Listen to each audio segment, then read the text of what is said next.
तो जी जयराम जी की नमस्कार। कैसे हैं आप सब। अब यहाँ पे कुछ लोगों की मेरी शक्ल देखते ही एकदम चिड़ मचती है, बहुत भयंकर वाली चिड़ होती है।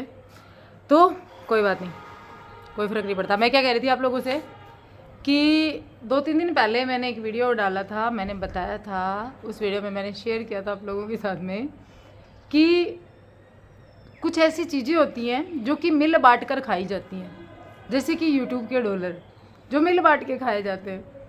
मतलब कहने का ये है कि आजकल है ना, अपने यूट्यूब पर एक बहुत ज़्यादा ट्रेंडिंग टॉपिक चल रहा है, जिसमें सब पब्लिक जो है ना, पब्लिक बेचारी बद्दुआएं भी ले रही है, पब्लिक बेचारी गालियाँ भी ले रही है, फिर भी पब्लिक की सहानुभूति क्रिएटर्स के साथ में है, फिर भी पब्लिक चाहती है कि सच का पता चले, और सच की खोज में पब्लिक पता नहीं कहाँ पहुँच रही है। ऐसे हुआ ये यूट्यूब ऑडियंस जो है, आज भैया जो कि भोपाल पहुँचे थे, उससे पहले ऑडियंस आपस में झगड़ती हुई भी दिखी थी कि क्या पता वो किसी और काम से गए हों, क्या पता वो भोपाल ना, मतलब ज़बरदस्ती उनके ऊपर लांछन ना लगाए जाए, कुछ गलत ना बोला जाए। लांछन यहाँ पे कोई नहीं लगा रहा था, सिर्फ लोग जो हैं वो ये जानना चाह रहे थे कि भोपाल गए थे तो उन्होंने फंक्शन अटेंड क्यों नहीं किया था। ठीक है, फंक्शन अटेंड किया, इसके नहीं किया, इसके पीछे का कारण क्या था, जिसको आज भैया जो है वो क्लियर करते हुए दिखे। भैया ने बताया कि वो वहाँ गए थे, लेकिन क्या है ना कि वो सर काफ़ी बिजी शेड्यूल था, उन्होंने अपना प्रोग्राम वगैरह जो था ना उसको रद्द किया। उसके बाद में वो वहाँ पहुँचे, वहाँ पहुँचने के बाद में काफ़ी लेट हो गया, तो उन्होंने सोचा कि मेज़बान को परेशान ना किया जाए, कल सुबह बाद पहुँचेंगे मेज़बान के घर में, तब तक अपन होटल में रह जाते हैं रात। सुबह उनकी दोपहर में होती है और फिर वो दोपहर में कॉल लगाते हैं, तो भाई वही बात है ना, उल्टा पड़ गया सरप्राइज उल्टा पड़ गया। इस कहानी को हम आगे बढ़ाएंगे, लेकिन उससे पहले आप सोच कर देखिएगा। भैया ने एक बात कही कि मुझे इनविटेशन दिया गया था, लेकिन दीदी ने कहा हमने किसी क्रिएटर को इनवाइट ही नहीं किया। और वो जब उस टाइम पर ये चीज़ कहना, जब सारी ऑडियंस जो है सिर्फ एक ही चीज़ पूछना चाहती है कि उनको वापस धक्के मार के क्यों निकाला गया, क्योंकि ऑडियंस ने जितना सुना आपस में वही बात होती है भाई, तिल का ताड़ बन जाता है। तो इतना तो आज कंफर्म हो गया कि ये वहाँ गए थे और फंक्शन अटेंड करने गए थे, और फंक्शन ये अटेंड किए बिना वापस आए। ठीक है, इतना तो इन्होंने खुद की वीडियो से ही क्लियर कर दिया। तो इसका मतलब पब्लिक कहीं ना कहीं सच थी। ऑडियंस जो कह रही थी, जो ऑडियंस ने कमेंट्स में कहा, बहुत सारे लोग कमेंट्स करके गए कि हमने देखा भी था इनको वहाँ पे, क्योंकि भाई यूट्यूब जो है वो यही ऑडियंस है उसमें जो इस देश में रहती है, बाहर की भी है लेकिन वहाँ से भी है, उस गली मोहल्ले से भी है। कि उनके लाइव में भी कल बोल रहा था कोई, हम आपके पीछे वाली गली में रहते हैं, तो क्या पता किसी ने देखा भी हो। तो इस तरीके से ये जो था, ये अनुमान लगा जा रहा था कि हाँ भैया वहाँ गए तो थे और फंक्शन अटेंड करने गए थे, और फंक्शन अटेंड किए बिना वापस आए थे। अब यहाँ पे बात आती है ये कि ये मामला इतना संवेदनशील आखिर क्यों हुआ। अगर इस मामले में बात की जाए तो इस मामले के संवेदनशील होने के पीछे के कारण बहुत सारे जो हैं, जहाँ तक लगता है ये खुद ही रहे हैं, ये लोग खुद ही रहे हैं। अब मैं दीदी की तरफ से कोई गलती नहीं बताऊंगी, क्योंकि दीदी ने अभी कोई भी, जब तक पब्लिक ने सारी बातें जो कहाँ से अज्यूम करना शुरू की थी, भैया के वीडियोज़ से। भैया ने दिया जलाया था मन्नत के लिए, तो सोचने वाली बात है, वो दिया मतलब वो वहाँ भोपाल जाते हैं, ये चीज़ें जो भी हुई उनके साथ, ये चीज़ें वो कैमरे में नहीं लेते, लेकिन वो दिया जलाते हुए कैमरे में लेते हैं, कैमरे में रिकॉर्ड करते हैं बाकायदा कि हाँ भाई मैंने दिया जलाया। वो रोते हैं वापस आके, वो चीज़ रिकॉर्ड करते हैं। सेम डे सेम ही टाइम, वही टाइम था उनके एंगेजमेंट का, और वही टाइम था भैया के वापस आने का, भैया के रोने का। पब्लिक अज्यूम कर रही थी, रिएक्शन चैनल जो है वो भी उन्हीं चीज़ों को देख रहे थे। ठीक है, वापस आना, फिर उसके बाद में 2-3 दिन तक कोई वीडियोज़ ना आना, एकदम से साइलेंट हो जाना हर एक चीज़ के लिए कि बस पता नहीं क्या कौन सी दुनिया उजड़ गई। फिर उसके बाद में एक कम्युनिटी उन्होंने डाली थी, आई थिंक सबको याद होगी, जिसमें इन्होंने कहा था कि दूसरा जीवन दान मिला है और बहुत अच्छा सबक मिला। वो सबक किस चीज़ से, मतलब मुझे ये चीज़ समझ में नहीं है कि वो सबक किस चीज़ से मिला था।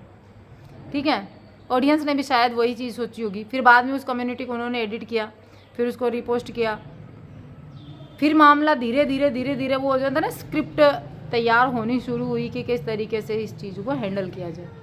देखिए, मैं यहाँ पे मैं किसी को पर्सनली ये नहीं कहूँगी कि भाई कौन गलत है कौन सही है, लेकिन मेरे को एक चीज़ यहाँ पे जो ऑडियंस जो है उसके लिए गलत लग रही है। देखिए, मैं यहाँ पे कोई मेरे को मत बोलना कि भाई आपको पड़ रही है वो बद्दुआएं। मैंने कहीं फोटो यूज नहीं की, मैंने कहीं कोई गाली वाली कुछ नहीं दी अब तक, मेरे को बद्दुआ नहीं लग रही। और ऊपर से मैं भगवान को बहुत मानती हूँ, मुझे बद्दुआ नहीं लगती। अब बद्दुआ जिनको लगी उनको लगी, ठीक है।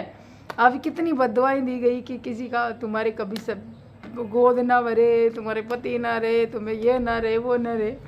तो ये किसको मिला? मतलब उन्हीं को मिला कि वो 1 मिलियन में ज़्यादा से ज़्यादा 50-60 हज़ार तो होंगे ही, ऐसे ज़्यादा नहीं कहूँगी तो इतने तो होंगे ही जो नेगेटिव बोलते होंगे। अब वो नेगेटिव बोलने वालों को इतनी बद्दुआएं मिली, इधर से भी मिली उधर से भी मिली, और माँओं ने बद्दुआएं दी। सोचने वाली बात है ना कि वो बद्दुआएं भी माँ ही दे रही है। जो माँ जिन्होंने ये देखा अपने बच्चों का हर एक चीज़ देखी, हर एक स्ट्रगल देखा, ये देखा कि हाँ भाई ये ऑडियंस ही थी जो हर स्ट्रगल में इनके साथ थी, वो माँ बद्दुआ दे रही है। देखिए, हर एक चीज़ को हैंडल करने का तरीका होता है। यहाँ पर यूट्यूब पर ऑडियंस पता नहीं क्या क्या बोल जाती है, क्योंकि आप उस जगह बैठे हो जहाँ पर आपको बहुत सारे लोग देख रहे हैं। हर एक इंसान ज़रूरी तो नहीं है कि आपके काम की सराहना करके जाएगा, किसी को आपका काम गलत भी लगेगा। यहाँ मेरे कमेंट बॉक्स में देख लेना, बहुत सारे लोग गलत भी बोल के जाएंगे, ठीक है। क्योंकि ज़रूरी थोड़ी ना हर एक को मेरा काम पसंद आए, हर एक को मेरी बातें सही लगे। नेगेटिव बात भी बोलेंगे लोग, ये भी कहेंगे कि हाँ यहाँ पर आप गलत हो। तो उसका मतलब ये है कि मैं नेक्स्ट डे आऊँ और मैं उन सब पे बरसने लग जाऊँ, गुस्सा करूँ कि हाँ भाई तो ये गलत है, वो गलत है, वो गलत है। यहाँ पे सोचने वाली बात ये है कि वो जो ऑडियंस यहाँ ये कुछ कह के जा रही है उसको मिल क्या रहा है आखिर। वो किसी भी चीज़ को, किसी की भी कोई भी चीज़ है, कोई भी टॉपिक है, उसके बारे में अपना एक ओपिनियन रख रही है, उसको मिल क्या रहा है। क्रिएटर है, चाहे कोई भी क्रिएटर हो, वो अगर बद्दुआएं भी लेके जा रहा है तो डॉलर लेके जा रहा है, लेकिन वो ऑडियंस क्या लेके जा रही है।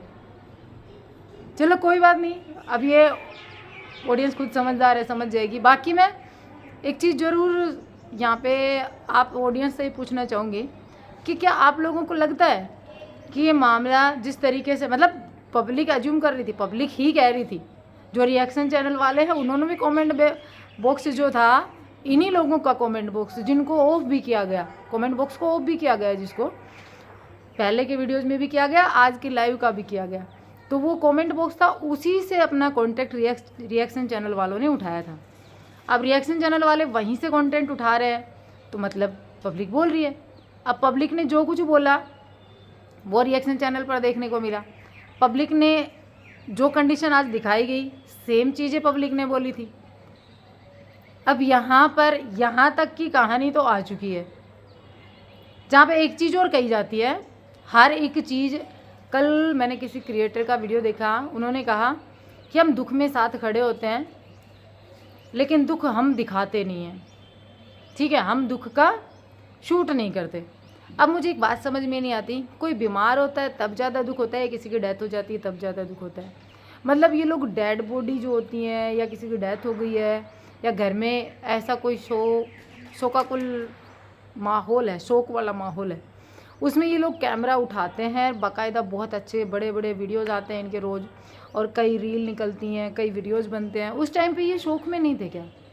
और इन्होंने इस टाइम पर आकर के, जब ये जो सिचुएशन होती है, जब ये बीमार है, कोई चीज़ है, बहुत ज़्यादा कंट्रोवर्सी हो रही है, जिस मामले में बार बार लोग पूछ रहे हैं, उस मामले में ये आज से 4 दिन पहले पूछने लगे थे, 4 दिन बाद में आकर के एक अपना एक वो विचार रख कर जाते हैं कि भाई हम ऐसे माहौल में कैमरा नहीं उठाते, क्योंकि आप लोग बोलते हो कि ऐसे माहौल में कैमरा कैसे उठा लिया। तो आप लोग उस माहौल में कैसे उठा लेते हो जब आपके घर में किसी ने भगवान जी के पास जाने का रास्ता चुन लिया है, मतलब कोई भगवान जी के पास चला गया है, उस माहौल में आप कैमरा उठा लेते हो। सोचने वाली बात है ना। खैर जो भी हो, वैसे ये एक बात तो सच है जो कि मैंने पिछले वीडियो में कही थी कि सब मिल बांट कर डॉलर खाए जा रहे हैं, मिल बांट कर सब लिया जा रहा है। तो आप लोग जो है, जो ऑडियंस है, मैं उनसे एक ही चीज़ कहना चाहूँगी, फ्री में कोई चीज़ मत लो। अगर मतलब होता है ना फिजूल में मेहनत करना, फिजूल में ही जिसको मिलना नहीं कुछ भी, और ज़बरदस्ती मेहनत करना, क्या बोलते हैं यार, हमारे कुछ बोलते तो हैं इसको, बिना बात के, बिना दिहाड़ी मजदूरी, बिना मेहनताना मिले मेहनत करना, तो वो काम कर रही है तो ऑडियंस कर रही है, बाकी सब लोगों को इसको कुछ भी कर रहे हैं तो उनको पैसा मिल रहा है। ठीक है, कैसा लगा आप लोगों को मेरा आज का वीडियो कमेंट बॉक्स में ज़रूर बताना। भाई जो गाली देते हैं गाली भी दे के जाना, कोई फ़र्क नहीं पड़ता, क्योंकि ये आपका राइट है। आप यहाँ पर इतनी मेरी भैं सुन के जाओगे, कुछ तो कह के जाओगे ना। मिलते हैं एक नए वीडियो के साथ में। Bye, take care, thanks for watching. Video को लाइक करना, चैनल को सब्सक्राइब करना।